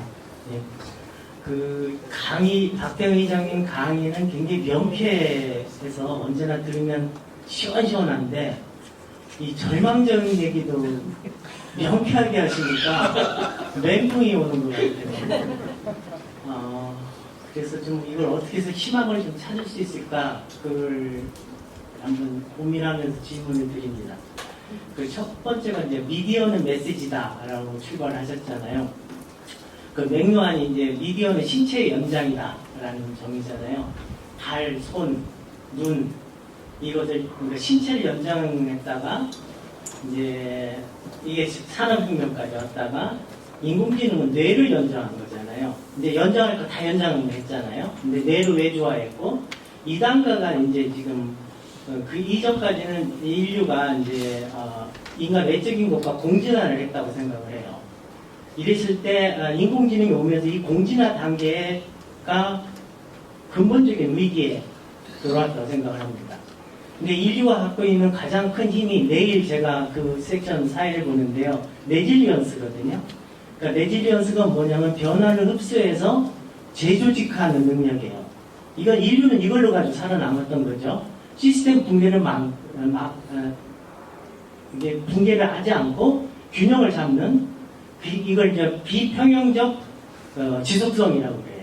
그러니까 어차피 비평형인데 인간은 이 힘으로 살았거든요. 근데 이 AI 도전에 대해서 인류가 레질리언스를 가질 수 있는가? 여기에 대한 중대한 지금 도전이 일어났다고 생각을 합니다. 이제 지금 근데 이 시점, 이 티핑 포인트를 우리가 어떻게 극복하느냐가 지금 그걸 좀 한번 희망을 얻고 싶어서 질문을 드리는데요. 에이전트 AI에서 피지컬 AI로 넘어가는 건 인바디드 AI잖아요. 근데 아까 우리 방금 전에 우리 기조 발표 그분은 굉장히 희망을 주는 얘기를 하셨어요. AI는 세계 모른다. 그러니까 얀 루큰이 주장하잖아요. 어린아이만 훨씬 못한다. 그리고 중요한 게 less more라는 얘기를 하잖아요. 그러니까 적으면 적을수록 좋다. less is more. 이게 뭐냐면 인류가 인류 지능, 인공지능과 다른 게 우리는 서사적 지능을 갖고 있잖아요. 적은 정보를 가지고 상상력을 발휘해서 이야기를 만들어내면서 우리는 뚫고 나갔다는 거죠. 저는 이게 힘이라고 생각을 해요. 인공지능은 이렇게 못하죠. 얘네는 확률적인 상관성 가지고 하지 우리는 상상력이라는 걸 통해서 새로운 것들을 창의성을 했던 거죠. 이 두 개, 저는 이 두 개를 어떻게 결합하냐의 문제인데 제가 최근에 읽은 책 중 이산 몰릭의 듀얼 블레임이 저는 희망이라고 생각해요. 이 사람이 이 엠바디드 AI를 만든다고 했을 때 두 가지 모델이잖아요. 켄타우로스냐, 사이보그냐. 켄타우로스는 협업하는 거죠. 사이보그는 융합하는 거죠. 이랬을 때 우리가 서사적 지능도 우리가 계속 발전하고 AI가 갖고 있는 지능의 장점도 발전하고 이런 식으로 엠바디드 AI를 만들면서 이 레질리언스를 할 수 있을 길은 없을까? 이거를 그러니까 속도가 문제가 아니라 저는 방향이 문제고 이 문제에서 인문학이 뭔가를 했으면 하는데 저는 인문학자가 갖고 있는 이런 희망인데 여기에 대해서 진짜 전문가이신데 좀 희망을 줄 수 있는 말씀을 하실 수 있을까? 부탁드립니다. 절실합니다. 제가 일단 제가 답이 없다는 것부터 먼저 솔직하게 고백을 하고 시작을 해야 될 것 같습니다. 답이 없는 거예요? 본인이 답이 없었습니다. 제가 몰라서 그렇습니다. 익스텐션부터 확장부터 시작해 보면요, 이게 아주 되게 재미난 얘기인데 오픈AI의 샘 알트만이 GPT-5를 발표하면서 정확히 이렇게 얘기합니다. 얘는 확장이 아닙니다. 그렇게 얘기해요. 저는 그게 굉장히 의미심장한 모멘트였다고 생각을 하는데요. 두 가지 점에서 그런데 하나는 미국의 인터렉추얼의 수준이 되게 높구나. 그러니까 맥노한의 말 같은 정도는 앞뒤 설명 없이 인용해도 다 알아듣는다. 그게 굉장히 놀라웠고요. 그러니까 얘는 맥노한이 말한 것처럼 확장이 아닙니다. 확장이 뭐냐면 이렇게 한 게 아니라 얘는 확장이 아닙니다. 그 다음 얘기로 넘어갔어요. 그 부분이 굉장히 인상적이었고 두 번째로는 그 확장이 아니라는 말이 대단히 설득력이 있었습니다. 그러니까 지금까지 모든 도구가 인간의 신체 확장이었다면 AI는 더 이상 확장이 아닌 도구, 그러니까 쓰는 도구가 아니라 파트너로서의 어떤 존재로 탄생했다라는 걸 상징적으로 말한 게 아닌가 하는 생각이 들었고 저는 그 부분에 대해서 어느 정도 동의가 됐습니다. 이건 더 이상 확장으로서의 도구가 아닌 것 같다. 그 점에서 저는 샘 알트만의 정의에 대해서 동의를 하는 편이고요. 그 다음에 얀 루큰의 주장에 대해서는 지금의 거대 AI를 만드는 과학자들이 모르고 있지 않다고 생각합니다. 얀네프의 주장이 늘 조금 과격한 편인데 그분은 이제 그 제파라는 모델을 굉장히 세게 밀고 있죠. 근데 제가 생각할 때는 제파가 한쪽을 지나치게 과장했다라는 생각이 듭니다. 그러니까 LL 라지 랭귀지 모델은 인간의 지능을 다 대변하지 못한다. 체험을 해야 된다라는 게 얀네프의 주장인데 그 얘기는 언어를 빼려도 된다라는 말은 아니거든요. 언어를 빼도 된다는 말은 아니에요.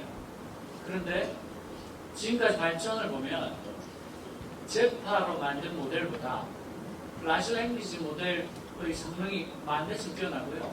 그리고 아까 제가 강의할 때 말씀드린 것처럼 학습의 시대에서 처음의 시대로 넘어가고 있다는 게 얀네푼의 말을 받아들인 결과라고 볼 수 있습니다.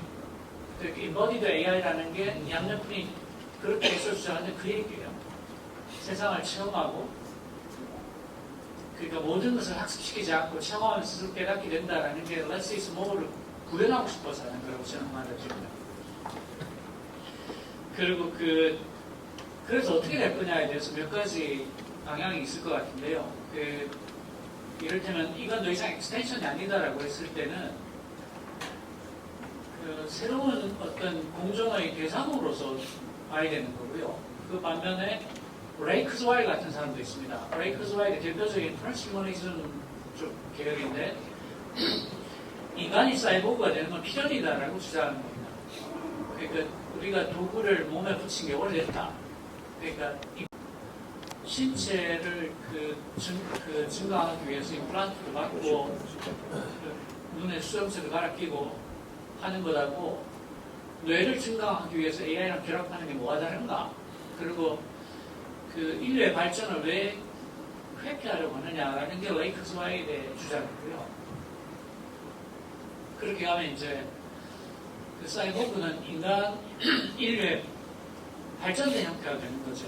그리고 이제 그 양반 같은 경우는 노화 속도보다 젊어지는 속도가 더 빨라져서 앞으로 몇 년 안에 인간이 안 죽는 시간이 온다라고 주장하고 있지 않습니까? 저는 그럴 리가 없을 것 같다고 생각하는데 그래서 이제 정리하자면 몇 가지 부류가 있을 것 같은데요. 얘는 또 하나의 비슷할 지능이라는 새로운 존재가 됐다. 혹은 인간이 그 존재와 결합하는 게 훌륭한 미래다. 혹은 제프리 힌턴 교수처럼 인류에게 남은 가장 큰 질문은 더 우월한 지능이 못한 지능에게 충성하고 복종하게 만드는 방법을 찾아내는 것이다. 근데 나는 긴 인류의 역사 기간 동안 그렇게 하는 걸 한 번도 본 적이 없다. 그게 이제 제프리 힌턴의 질문이죠. 최근에는 이제 내가 방법을 찾은 것 같은데 AI가 모성 본능을 갖게 하는 방법을 찾을 수 있다면 우리는 AI가 아무리 뛰어나더라도 인류와 공존을 할 수 있을 것 같다라는 게 이제 제프리 힌턴의 가장 최근의 답이고요. 저는 이렇게 정리하는 것까지 제가 할 수 있는데 그게 답은 모르겠습니다. 네, 아까 먼저 손 드셨습니다.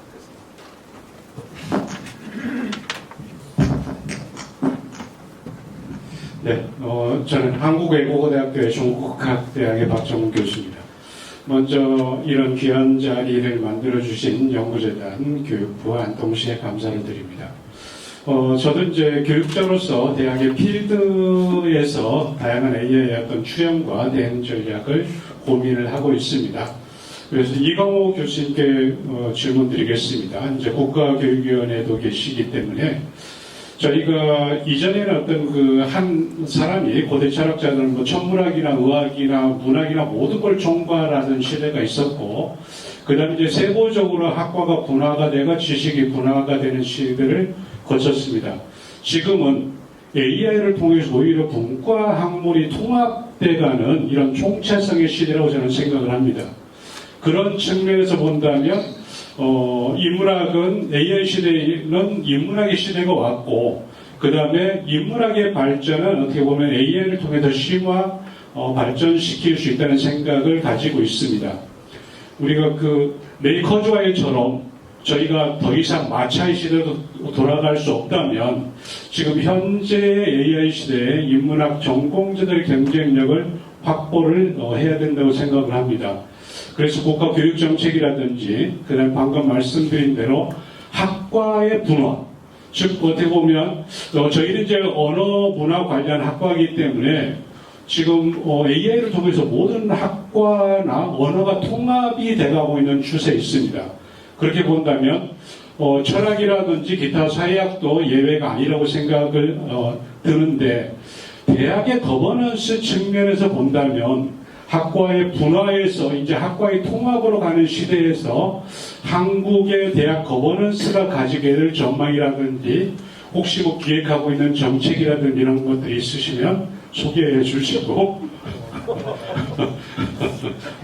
부담되셔서 죄송합니다. 그냥 편하게 말씀 부탁드리겠습니다. 감사합니다. 예, 참고로 저는 지금 현재 국가교육위원회 상임위원이 아니고요. 상임위원으로 추천받았는데 제가 국회 본회의에서 의결을 해야 될 상황입니다. 저는 민주당 추천을 받았고 상임위원이 2명이거든요.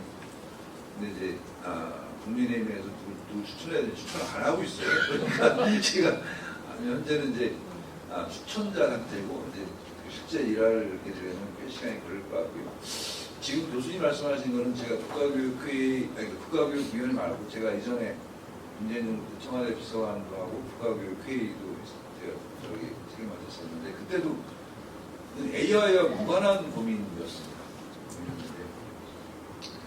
아시겠지만 학과가 융합과 통합으로 가야 한다는 건 다 일반적으로 동의하는데 이게 실제 정책으로 들어가서 각 대학에서 그 의사결정하기까지 굉장히 복잡하잖아요. 솔직히 말씀드리면 아무리 정부가 이걸 하자고 뭐 해도 대학에 들어가서 그 논의가 그대로 관철될 가능성은 되게 거의 없는 거의 없다 보니까 지금 이제 약간 좀 뭐랄까 시장의 수요에 따라 강제적으로 재편되는 측면이 있는데 각 대학들이 운동적으로 이거를 좀 이렇게 AI 시대에 맞게 새롭게 스스로가 좀 재편하고 통합하는 움직임은 확실히 약한 것 같고 어쨌든 그런 것을 어떻게 좀 뭐랄까 보다 좀 부드럽게 혹은 대학들이 스스로 할 수 있게 할 거냐는 이제 저희가 고민을 해봐야 할 것 같습니다. 저도 이제 제가 지난 몇 년간의 경험을 보면 딱히 해결책은 하나 없는 것 같고 좀 우리가 좀 국가교육위원회에서 그런 논의를 좀 새롭게 준비할 필요는 있겠다 싶습니다. 너무 네, 그럼 다음 질문 받겠습니다. 소라춘 교수님 먼저 들으시겠습니다.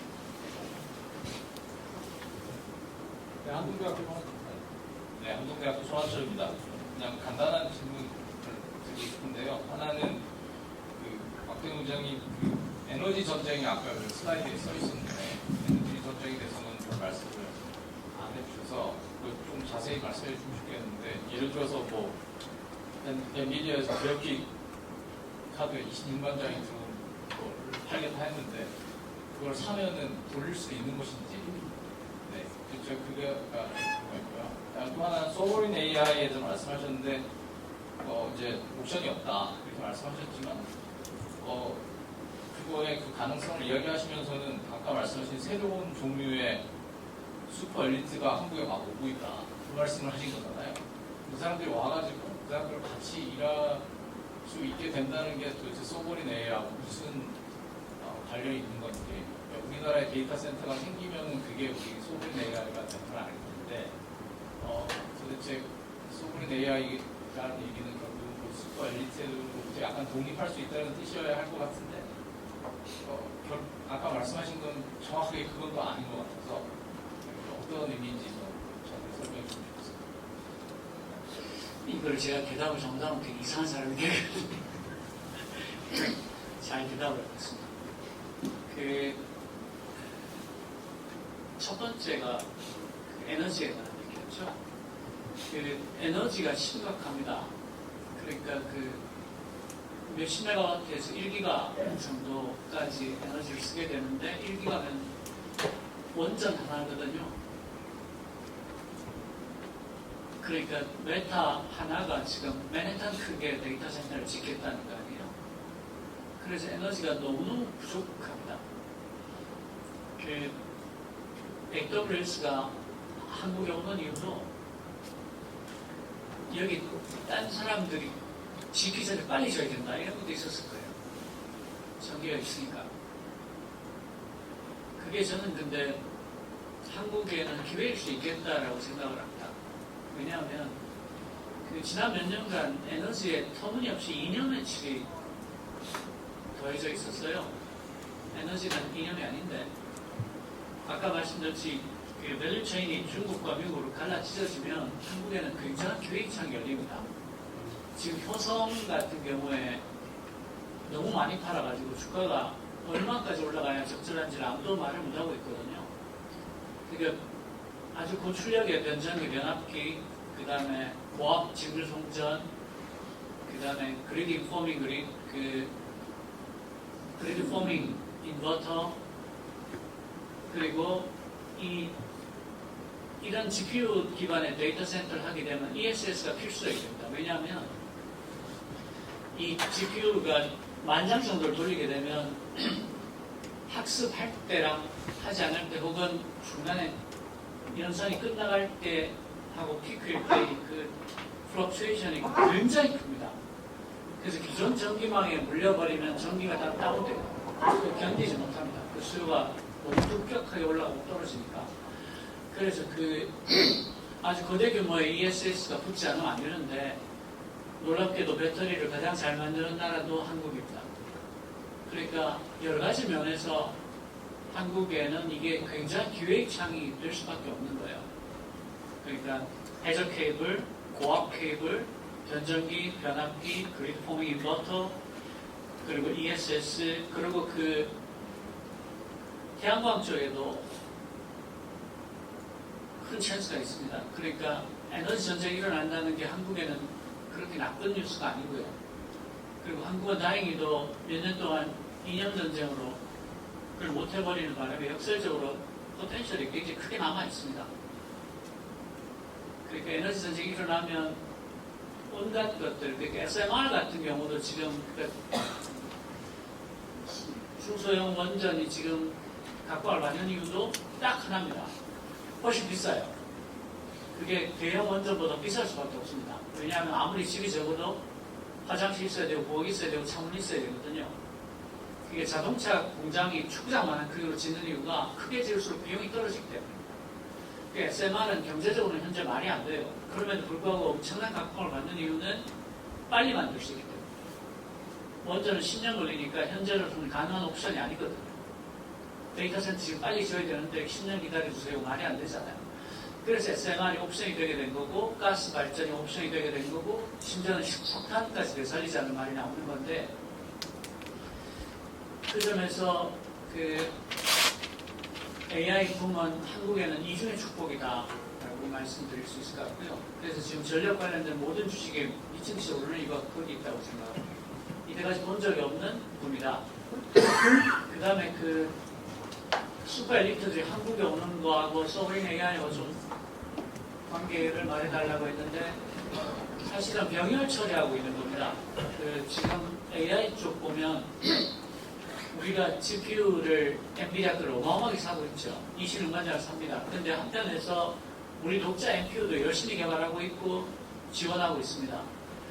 그 리벨리온하고 프리오사가 내부 데이터를 제가 좀 봤는데 괜찮습니다. 퍼포먼스 좋아요. 여기서는 주로 전성비라고 얘기하는데 같은 전기로 얼마 많은 성과를 내는가를 전성비라고 합니다. 전성비가 그 엔비디아보다 50% 이상 좋은 걸로 지금 숫자 나오고 있어요. 그러니까 값이 훨씬 싼 거죠. 그러니까 학습용으로는 못 쓰지만 추론용, 실제로 완전히 완성된 AI를 매개 변수를 더 이상 고치지 않고 쓰기만 하는 용도로는 쓸만하다. 그래서 아마 내년쯤에 한국의 NPU가 구체적인 성취를 내면서 여러분들 눈앞에 드러날 수 있을 거라고 저는 확신합니다. 그러니까 듀얼로 가는 거죠. 무슨 뜻인가 하면 현대차가 우리 거 나올 때까지 놀고 있을 수는 없지 않습니까? 중국 차들이 미친 듯이 달리는데. 그러니까 병렬로 가는 거죠. 우선 최고의 솔루션들을 갖고 와서 쓰면서 피지컬 AI를 발전시키지만 이쪽에서는 우리 구의 MPU도 열심히 개발하고 우리 구의 AI 그 파운데이션 모델도 열심히 개발하고 병렬로 가는 거죠. 그 파운데이션 모델이 언어 모델만 있다고 생각하시는데 그렇지 않습니다. 그 지구 시스템 파운데이션 모델이라는 게 있어요. 구글 어스 같은 건데 지구에 관한 모든 데이터들, 멀티모달 데이터를 집어넣으면 지구의 기후에 대해서 예측을 아주 정확하게 할 수 있게 됩니다. 그게 지구 시스템 파운데이션 모델이고요. 그 다음에 바이오 파운데이션 모델이 있습니다. 알파폴드 같은 단백질의 접힌물을 3차원 모양을 예측하는 게 그 바이오 파운데이션이고요. 그 다음에 제조 파운데이션도 가능하고 여러 가지가 가능합니다. 그쪽은 아직까지 상대적으로 갭이 크지 않아서 우리가 그쪽 파운데이션으로 들어가면 충분히 찬스가 있을 수 있습니다. 그러니까 핵심은 병렬로 하고 있고 열심히 하고 있다. 그러니까 그 친구들이 와서 우리한테 투자하는 거라고 우리가 서브린 AI 주장하는 게 배치되는 주장이 아닐 수 있다. 이렇게 설명을 드리겠습니다. 네, 다음 분. 네. 기회를 주셔서 감사합니다. 이구학 전공이고요. 홍명진입니다. 사회가 단장 연구재단에 있습니다. 박 회장님하고 쉬는 시간에 잠깐 얘기를 나눴는데 제가 그 얘기를 좀 몇 개로 잘라서 말씀드리고 짧게 최대한 짧게 하겠습니다. 그 하버드 리포트에서 청년 일자리 줄어들고 장년 일자리 늘어나는 거는 이제 한국에서도 경제적으로 검증이 됐습니다. 이게 암울한 얘기인데 그 데이터 한국은행에서 얼마 전에 나온 게 있는데 그 데이터를 보면서 전 희망이 생겼어요. 데이터를 저는 이제 데이터 사이언스 한다 보니까 문과에서 데이터 못 믿겠어요. 그래서 잘라보려고요. 직업군으로 다 잘라보고 또 연령별로 잘라보고 하면 분명히 뭔가 우리가 모르는 이 암울한 그 미래에 대한 우리의 생각을 조금 더 꼴더하고 참을성을 갖고 있는 건 희망적인 거죠. 그 의장님이 그 말씀하셨어요. 그 소브레이티, AI 소브레이티 얘기했는데 그거는 제가 몰랐던 얘기인데 정말 마음에 와닿고요. 저는 이 생각해요. AI 소브레이티의 중요한 게 데이터라는 생각이었어요. 근데 한국의 데이터가 특히 공공적 영역에서 만드는 데이터가 전 세계에서 최고의 데이터입니다. 제가 통계청에 있어서 이런 말씀드린 게 아니고 인구 데이터를 계속 쓰면서 굉장히 자부심 갖는데 문제가 이게 연구자나 인더스트리로 쉽게 나가지는 못해요. 그러니까 그 부분 때문에 통계청에서는 이제 데이터 센터를 매출 만들어서 주는데 그것도 한계가 있는데 중요한 거는 연구자들과 인더스트리와 이 데이터를 주는 통계청하고 연결시킬 수 있는 그 데이터 사이언스 학자들이 활동을 많이 해야 되는데 그게 사실 우리 연구재단이 어느 정도 책임을 지는 문제라고 생각합니다. 그래서 AI 소브레이티에 대해서 우리가 데이터까지 포함하면 아직도 괜찮다는 생각을 좀 해보고요. 지금 짧게 한다고 했는데 거짓말이죠. 최대한 짧게 해보겠습니다. 그 주권이라는 말이 사실 여러 가지 의미가 있잖아요. 아까 시민주권, 그래서 이제 그 AI 민주주의도 말씀하셨고, 100% 동감하고요. 특히 청년이나 이제 그 교육 수준에 따라서 AI에 대한 의견도가 달라지는 부분에 가슴아프게 생각하지 않습니까? 근데 저는 또 하나 인문학되어가지고 문화주권이라는 생각을 좀 해봤어요. 여전히 언어라든가 가치관에 대해서 우리가 기술로 인해서 그걸 잃어버리는 거를 우리가 막는 것이 의미가 있고 꼭 한국만이 아니고 한국이 선도하는 것이 아니고 우리 정체에서 지키는데 인문학자들이 굉장히 같이 데이터 사이언티스트하고 AI하고 같이 일할 수 있는 공감의 장을 만들어야 되는데 이게 지금 힘든 게 아까 교육학 선생님이 말씀하셨지만 학과별로 이제 뭐죠? 답이 너무 많잖아요. 근데 이걸 하나하나 정리하지 너무 오래 시간이 걸릴 거예요. 그래서 저는 한 번에 흩어가지고 융합대학이라든지 아니면 교육이 아니고 교양하고 만들어 놓고 뭔가의 연구재산 지원해서 거기서 뭔가 스스로 답을 내는 그래서 청년들이 굉장히 어려운 트랜지션 피어에 대해서 그 강도 있는 트레이닝 받아야 되는데 그 부분은 우리가 빨리 해주지 않으면 청년들이 여전히 좌절하고 암울하게 그 부모 세대들을 원망하며 살지 않을까 싶어서 결론을 드리면 뭐냐면요. 고마웠습니다. 그리고 식사 끝나고 우리 이사장님 직접 계속 앉아 계시는데 꼭 좋은 얘기 나눠줬으면 좋겠습니다. 감사합니다. 질문은 아닌데 대답해 주셔서 너무 감사하겠습니다. 이상입니다. 네, 특별한 질문은 아니셨던 것 같고 여러 가지 청년 일자리 문제라든지 이런 거를 이제 AI 때문에 발생하기는 하지만 또 AI를 활용해서 이게 청년 일자리 문제를 또 우리가 좀 뭔가 해결을 해가는 그런 모델도 또 한꺼번에 찾아야 되는 이런 좀 어려운 상황인 것 같습니다. 네. 혹시 다음 분 질문 있으신가요?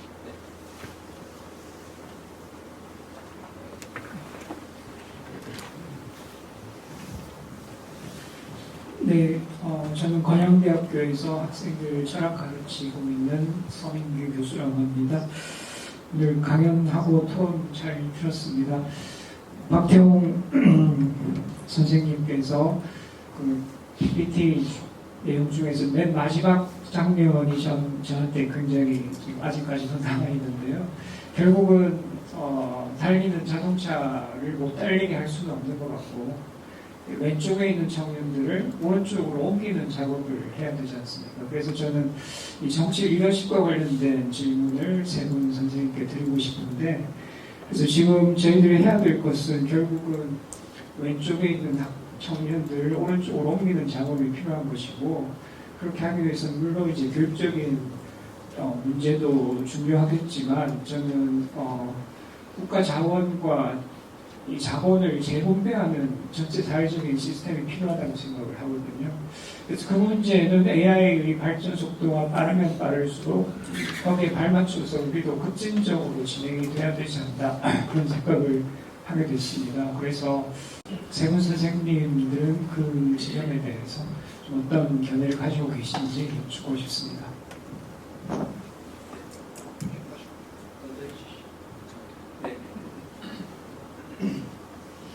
예, 전 전적으로 동의를 하고요.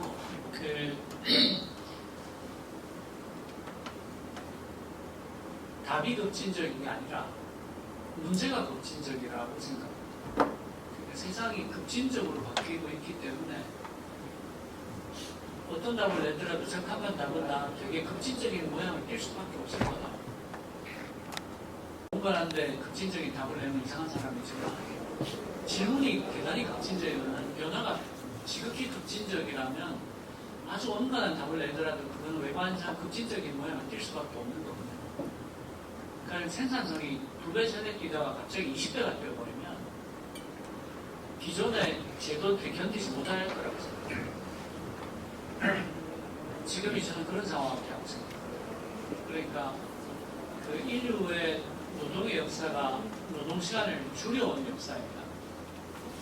계속 줄여왔어요. 산업혁명 때는 먹고 자는 시간 빼놓으면 종이 대변했고, 그래서 런던의 평균 수명이 한때 20살까지로 떨어진 적이 있습니다. 런던 포구 때 하루에 2만 명이 죽었잖아요. 그러다가 이럴 수는 없다 해가지고 노동조합도 생기고 정치권에서도 제도를 만들고 해서 소년 노동을 금지하고, 그 소년 노동을 금지할 때 그 런던의 많은 부자들이 신문에 광고를 했는데 글도 쓰고, 그때 뭐라고 글을 썼냐면 노동할 자유를 뺏지 말아라고 글을 썼어요. 지금은 누가 듣더라도 괴변이죠. 그 애들을 하루 14시간씩 18시간씩 노동을 시켜서 죽게 만들어 놓고 그걸 금지시키니까 노동할 자유를 뺏지 마라 이렇게 말했다는 인간이 얼마나 어리석은 존재인가를 보여주는 상징적인 케이스라고 생각하는데요. 어쨌든 노동시간은 계속 줄여져 왔고 더 줄여야 된다고 생각합니다. 왜냐하면 생산성이 10배가 올라갔는데 노동시간을 줄이지 않으면 다 죽습니다.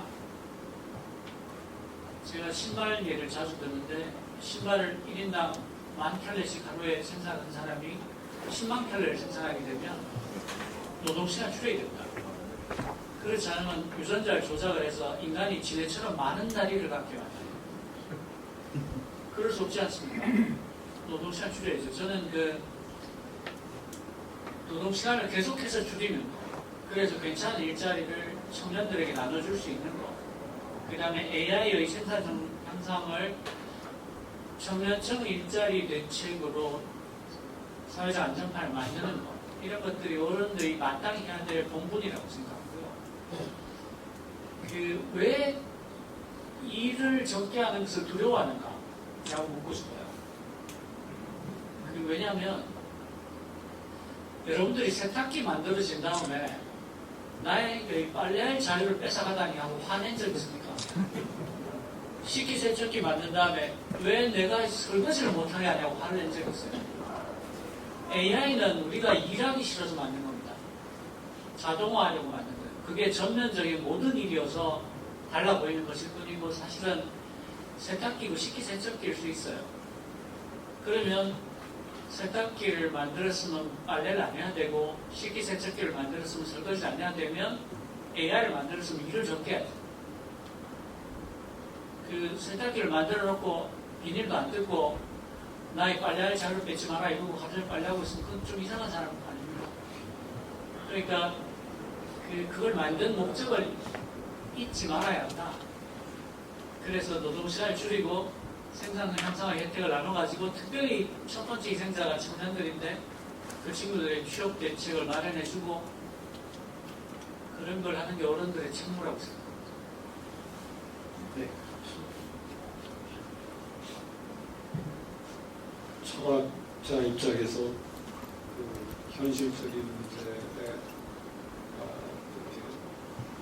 구체적인 안을 갖고 있지 못합니다. 대신에 평소에 가지고 있던 생각 중에 하나는 현재 LLM 모델에 입각한 AI 시스템이 서비스 솔루션 쪽으로는 아직 열려있다고 생각해요. 그리고 그 주제도 다양하게 열려있을 가능성이 문화에 대한 민주화, 한국이 또 대표할 수 있는 그런 다양한 주제들이 저는 또 어느 나라보다도 많이 펼쳐 있다고 생각하거든요.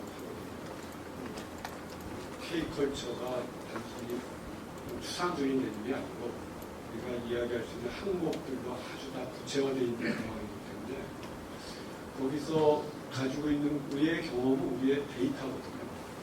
그 데이터를 바탕으로 하는 서비스 솔루션을 개발한다면 그래서 그런 것들을 가능하게 하는 AI가 나온다면 조금 더 창의적인 작업이 될 텐데 그런 작업들에 젊은이들이 종사할 수 있지 않겠나.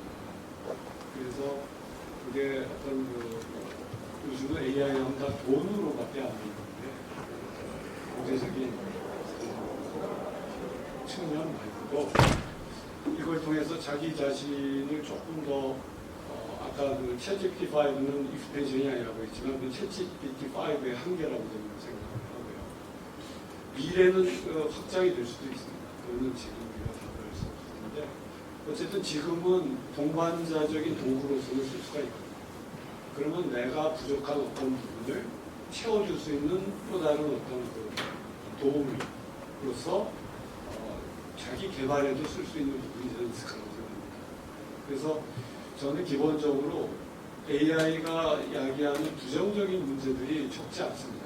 최근에 앞서 강연자께서도 말씀하셨지만 이제 성적인 표현을 자유롭게 챗GPT나 이 챗봇 AI 챗봇을 하게 만들고 심지어는 이제 성애물이라고 하더라고요. 에러니까 이런 것들이 공공연하게 표현될 수 있게끔 하는데 그 표현이라는 그 이야기 언어 자체가 법적으로 항상 쟁점이 되는 그래서 논란 중에 있는 상황이긴 하지만 어쨌든 그런 쪽으로 가게 됐을 때는 굉장히 부정적인 우리가 어떤 부분들을 예측을 하게 되는데 그런 부분들도 우리가 대비를 해야 되지만 긍정적인 측면들에 대해서 꼭 많은 고민을 하고 좀 그것들을 학생들이 자유롭고 창의적으로 좀 접근할 수 있게 좀 그런 환경과 조건을 만들어주는 게 국가나 대학이나 이런 공공기관이 할 일이 아닐까. 이게 뭐 책자를 보는 교육으로 될 일은 저는 아니라고 생각합니다. 그러니까 좀 저도 답은 없습니다만 그런 조건과 환경을 만들어주면 학생들이 활기차게 움직이지 않을까 그런 생각을 평소에 하고 있었습니다. 네, 감사합니다. 저는 약간 다른 관점에서 보면 AI의 위험성에 대한 정보 많이 얘기하고 고민하지 않습니까? 우리가 윤리적으로 통제할 수 있는 저는 할 수 없을 거라고 생각합니다. 현재 AI 가지고. 왜냐면 20세기 이후에 큰 인류의 과학기술의 발달이라는 게 사실은 제가 떠오르는 거는 60년대 미국에서 아폴로 공격이라는 걸 했습니다. 달에 보내기 위해서. 80년대 레이건이 스타워즈를 했지 않습니까? 그 과정에서 어마어마하게 많은 과학 혁신이 벌어졌고 그 혁신이 가지고 미국이 기술 패권을 유지하고 있는 건데 두 개 다 미국의 국가가 주도했던 혁신입니다. 지금은 미국의 국가가 주도하는 것처럼 미국의 국가가 주도하다보다는 실리콘밸리의 개발자들이 주도하고 있는 거죠. 그러니까 국가가 통제할 수 있는 상황이 아니고 그렇다면 이제 이걸 누가 통제할 수 있느냐? 결국은 이제 어떤 민주적인 통제 과정을 그런 AI를 개발하는 것부터 사용하는 데까지 아까 얘기했던 책임을 물는다든지 원일 그런 것을 누가 할 거냐? 국가가 할 수 없고 그러면 이제 유발 하라리 교수가 말하듯이 뭐 유행 같은 데 만들 거냐? 좀 불가능하다고 봅니다. 왜? 지금 AI를 주로 좌지우지하는 나라들의 두 나라들이 그런 민주적인 구조가 안 돼 있는 국가들 아니겠습니까? 누가 트럼프가 그런 걸 할 거라고 생각하시겠습니까? 저는 그런 면에서 우리가 이제 어떻게 본다면 우리가 스스로 좀 독자 개발을 하겠다고 나서는 게 되게 무모해 보일지 모르는데 우리가 만약에 소브린 AI를 만들고 아까 얘기한 여러 글로벌 기업들 또 다른 국가들과 협업을 해서 독자 모델을 만든다면 그리고 우리가 여기에다가는 최소한 민주적 통제가 가능한 시스템을 여기다 얹힌다면은 그래서 우리가 제3의 AI 강국이 된다면 그때쯤 되면 미국과 중국도 우리와 함께 우리가 이게 AI에 대한 어떤 뭐랄까 민주적 통제에 대한 말빨이 통하지 않을까 이런 생각을 합니다. 바꿔 말하면 우리가 독자 모델을 만든다는 것은 우리를 위한 것이기도 하지만 지금 이대로 가면 AI가 부정적인 결과로 규격할 가능성이 대단히 높은데 우리가 좀 그런 것을 좀 우리가 제어할 수 있는 인류에게 도움되는 어떤 그런 게 아닐까. 그런 과정에서 당연히 우리의 인문학 또는 문화적 자산 또 이제 우리의 어떤 민주주의 역량들을 좀 전 세계에 확산시키는 것이 아닐까. 이건 좀 과도한 기대를 좀 갖고 우리가 이 상황을 이해하겠다 생각이 들고요. 아까 교육 데이터 말씀하셨는데 제가 항상 답답한 것 중에서 대한민국이 학생들의 데이터를 제일 많이 수집하는 나라입니다. 라이스 같은 나라 그렇게 기록한 국민학교 1학년 때부터 제가 뭘 배웠고 학업 성취가 어떻고 이걸 기록하는 나라가 없습니다. 그래서 사실은 이거를 여기서 정말 의미 있는 데이터를 뽑아내고 여기서 교육 정책을 만드는 과정에는 전혀 관계되지 않습니다. 즉 굉장히 많은 데이터를 교사들이 생산해내는데 그 데이터는 딱 한 번 쓰입니다. 대학 입시 때. 수백만 명의 학습 이력들이 데이터를 서 이걸 모으면 굉장히 많은 우리는 정책들을 생산해낼 수 있을 텐데 그렇게 된 이유가 여러 가지가 있습니다.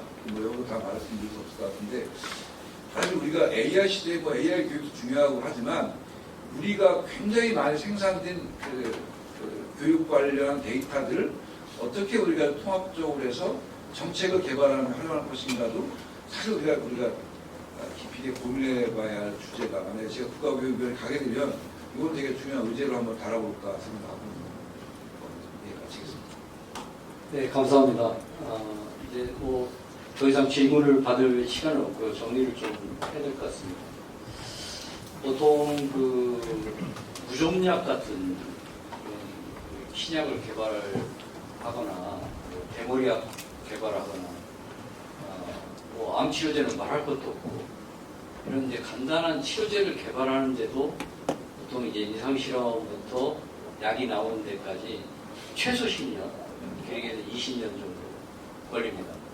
지금 그런 이제 신약 개발보다 더 위험하다는 이 AI를 우리가 하루가 다르게 개발을 해가면서 아무런 검증도 안 하고 누구도 임상 실험을 하고 연구 결과 장기적인 연구 결과 축적도 안 하고 이렇게 해서 이제 결국 인간에게 주어지는 거거든요. 우리한테 주어졌어요.